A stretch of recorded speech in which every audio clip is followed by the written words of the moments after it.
Bonsoir à toutes et bienvenue dans votre émission de musique locale Couleur Pays, l'émission qui vous parle de l'actualité musicale de notre département, mais l'actualité culturelle également. Ce soir, nous allons recevoir quelqu'un qui ne fait pas de musique pour une fois, mais quelqu'un qui présente un spectacle de danse que nous allons découvrir ensemble et qui va nous parler de ses différentes créations. C'est ce soir notre invité dans votre émission Couleur Pays, il s'agit de Katlena. Couleur Pays avec Eric. Elle est bien connue dans le milieu culturel de notre île. Katlena, bonsoir. Bonsoir Eric. Très heureux de t'accueillir dans notre émission de musique locale Couleur Pays, musique qui pour une fois va parler spectacle et spectacle de danse. Avant de parler de ce spectacle que tu présentes au mois de novembre du côté de Saint-Paul, on aurait aimé savoir déjà un peu ton parcours dans le milieu culturel. Qu'est-ce qui t'a amené à la danse? Qu'est-ce qui t'a amené à l'animation culturelle au sens large? Alors, j'ai travaillé pendant plusieurs années dans le domaine socioculturel avec des jeunes. Je devais monter des projets pour le quartier de Savannah. Et donc, je donnais des cours de danse. On a fait des spectacles à partir de ces cours de danse. Par la suite, comme je devais créer en fait, et c'était l'écriture qui m'a beaucoup plu. Et à partir de cette passion, j'ai créé un livre de contes. Donc, ce livre de contes intitulé « Les cristaux de sucre et les charbons ardents ». Alors, il s'agit d'une histoire qui relate la vie des travailleurs. Travailleurs à La Réunion ou travailleurs dans des quartiers de l'usine de Savannah. De l'usine de Savannah. Et cette histoire, en fait, ce conte, c'est à partir d'histoires vraies que le dernier travailleur de l'usine de Savannah raconte actuellement. En tout cas, la personne a raconté cette histoire à sa famille pendant de nombreuses années. Il s'agit de M. Somabou René, qui a travaillé à l'usine de Savannah de 1946 jusqu'à 1984. Et l'usine de Savannah a fermé en 1986 en laissant de nombreuses personnes avec des problèmes psychologiques, vu qu'ils n'avaient plus de travail. Il y a eu des suicides, il y a eu beaucoup de problèmes dans le quartier. Et en sortant de son travail, parce que les travailleurs à l'époque, ils avaient plusieurs quartiers. Il y avait le quartier du matin, de l'après-midi et du soir. Et M. Somabou René, avec ses collègues, il quittait le travail à 1h du matin. Et en sortant de ce travail, il rencontrait des animaux. Par exemple, un petit chien blanc qui apparaissait subitement et qui les raccompagnait chez eux.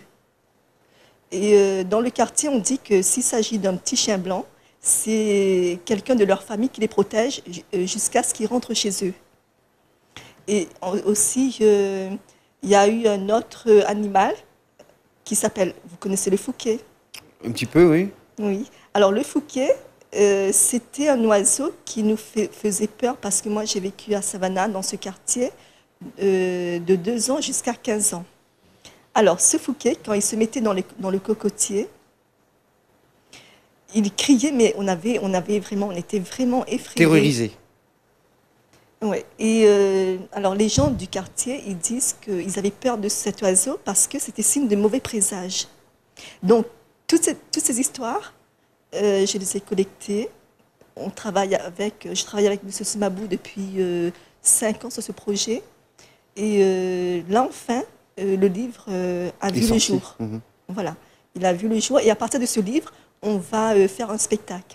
Très bien. Donc là, on a la genèse de cette histoire qui part de contes, mais qui sont plutôt réels, en fait, des histoires collectées, des histoires de quartier.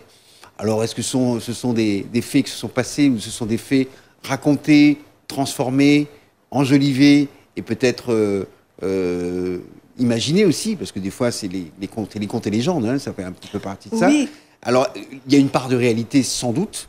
Il y a une part, comment dire, de métaphore, une part d'imagination aussi, je pense. En tous les cas, c'est des collectes d'informations que vous avez prises dans le quartier de Savannah et autour de cette usine, parce que c'est l'usine, de toute façon, dans les quartiers de La Réunion, a été, à l'époque glorieuse de la Canne, ce qui était le poumon du quartier, en fait.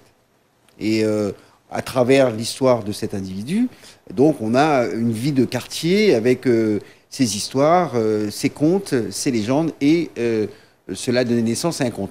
Le conte en lui-même, avec le livre, est sorti il y a combien de temps?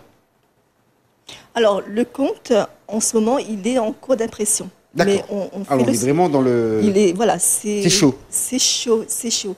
Sachant que à cette époque, la vie était rude à l'usine.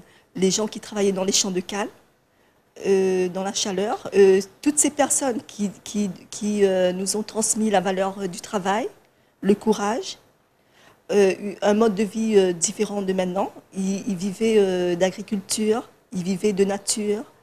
C'est pas comme de nos jours où il y a beaucoup de produits à base d'hormones, par exemple. Ceci dit, la vie était vraiment, vraiment difficile à l'époque et ces légendes ou ces histoires vraies permettaient à ces gens justement de résister par rapport à la dureté de la vie, par rapport... C'est aussi une manière d'avoir un peu de poésie, un peu de rêve, un peu des histoires à se raconter aussi. Ça faisait partie de cela, au même titre que dans ces quartiers, la musique a toujours été très présente, les danses, le maloya étaient des soupapes également pour des gens qui travaillaient dur à l'usine et dans les camps, parce que c'était surtout des camps. Et c'est ce qu'on retrouve en fait, parce que ce qui s'est passé à Savannah, on peut le dupliquer dans beaucoup d'autres quartiers, au Gol, à Beaufort, Savannah, dans tous les quartiers où il y avait l'usine. C'était le pôle d'animation parce que l'usine était le poumon. Et autour de cela, il y avait une vraie vie qui s'installait. Et vous êtes plutôt penché sur la partie un peu culturelle et poétique, en fait, à travers ce conte qui va devenir un spectacle. On en parle dans un instant avec Katlena. Dans les médias, une pause musique dans votre émission de musique locale, Couleur Pays.